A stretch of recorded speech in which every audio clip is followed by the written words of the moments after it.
भाग्य कौन लिखता है? कर्म बड़ा है या भाग्य? एक रहस्यमय आध्यात्मिक कथा। राधे राधे मेरे प्यारे भक्तों, मेनू आध्यात्मिक मार्ग में आप सभी का हृदय से स्वागत है। यदि आप हमारे चैनल पर पहली बार आए हैं तो चैनल को सब्सक्राइब अवश्य करें और बेल आइकन दबा दें। यहां आपको सनातन धर्म, गरुड़ पुराण, श्री कृष्ण की दिव्य शिक्षाएं, जीवन से जुड़े रहस्य और आध्यात्मिक कथाएं सरल भाषा में सुनने को मिलती हैं। तो आइए आज की इस अद्भुत कथा का आरंभ करते हैं। मित्रों, संसार में जन्म लेने वाला हर मनुष्य कभी न कभी यह प्रश्न अवश्य करता है, क्या मेरा भाग्य पहले से लिखा जा चुका है? यदि हां, तो उसे लिखता कौन है? क्या सब कुछ पहले से तय है या हमारे कर्म भी भविष्य बदल सकते हैं? इन्हीं प्रश्नों का उत्तर देने वाली यह कथा है। कहा जाता है कि एक बार गरुड़ जी ने भगवान श्री कृष्ण से पूछा, हे प्रभु, कुछ लोग बिना अधिक प्रयास के सफलता प्राप्त कर लेते हैं, जबकि कुछ लोग दिन रात मेहनत करने के बाद भी संघर्ष करते रहते हैं। ऐसा क्यों?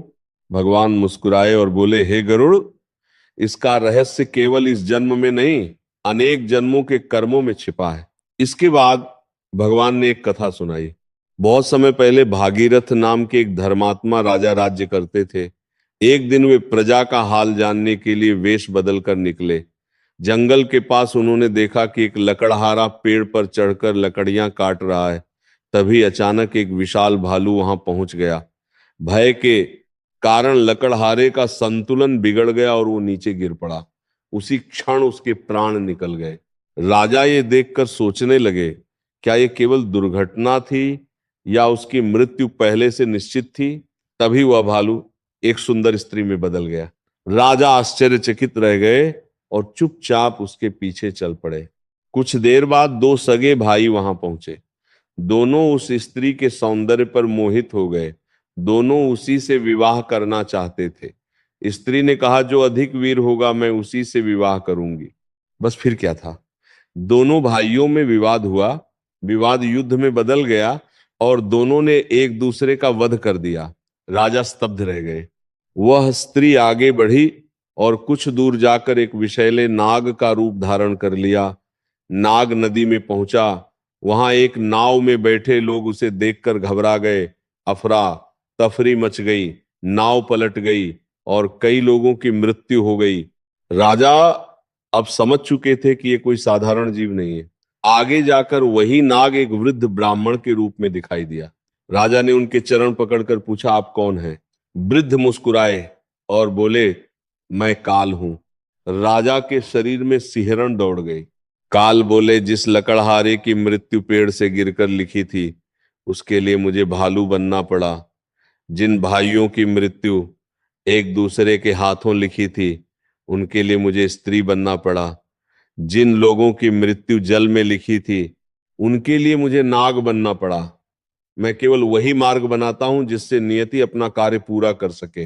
राजा ने पूछा, क्या मनुष्य अपनी मृत्यु से बच सकता है? काल बोले, मृत्यु निश्चित है, लेकिन वहां तक पहुंचने वाला मार्ग मनुष्य के कर्मों से बनता है। इतना कहकर काल ने राजा से कहा, आज से 6 महीने बाद तुम्हारी मृत्यु फांसी पर होगी। राजा भयभीत हो गए। उन्होंने राज्य से सूली हटवा दी, नुकीले अस्त्र हटवा दिए और स्वयं भेष बदलकर राज्य छोड़ दिया। लेकिन नियति का विधान कुछ और था। भटकते भटकते वे एक दर्जी के घर पहुंच गए। उसी रात वहां चोरी हुई और उन्हें चोर समझकर पकड़ लिया गया। उनके पुत्र ने, जो उनकी अनुपस्थिति में राजा बना था, बिना पहचाने उन्हें फांसी की सजा सुना दी। मंत्रियों ने सोचा कि कच्चे सूत की रस्सी बना देते हैं, वो टूट जाएगी और राजा बच जाएंगे। लेकिन जैसे ही फंदा गले में पड़ा, धागा टूटने से पहले गले की नस काट गया और राजा ने वहीं प्राण त्याग दिए। तब सभी को समझ आया कि नियति अपना मार्ग स्वयं बना लेती है। लेकिन मित्रों, यही सबसे बड़ा प्रश्न जन्म लेता है। यदि सब पहले से लिखा है तो फिर कर्म क्यों करे? भगवान श्री कृष्ण कहते हैं, यही मनुष्य सबसे बड़ी भूल करता है। भाग्य तुम्हारे पिछले कर्मों का फल है और आज के कर्म तुम्हारे आने वाले भाग्य का निर्माण कर रहे हैं।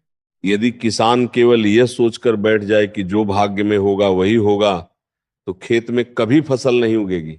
बीज भाग्य है, लेकिन उसे वृक्ष बनाने वाला कर्म है।